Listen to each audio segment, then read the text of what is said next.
అంబటి రాయుడు ఒక క్రికెటర్. గుంటూరు జిల్లా పాపం ఆశపడ్డాడు, తప్పు లేదు.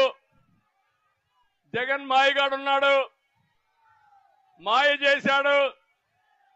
నీ గుంటూరు పార్లమెంట్ ఇచ్చేస్తా అన్నాడు, పోయి పని చేసుకోమన్నాడు. ఏం తమ్ముళ్ళు అంతవరకు బాగానే ఉందా?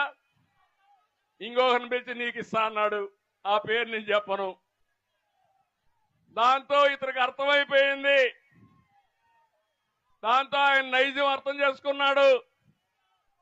వచ్చే ఎన్నికల్లో వైసీపీ క్లీన్ బౌల్డ్ అని అనుకుని అక్కడి నుంచి ఫీల్డ్ లేక్ ఎంటర్ కాక మునిపే పారిపోయాడు.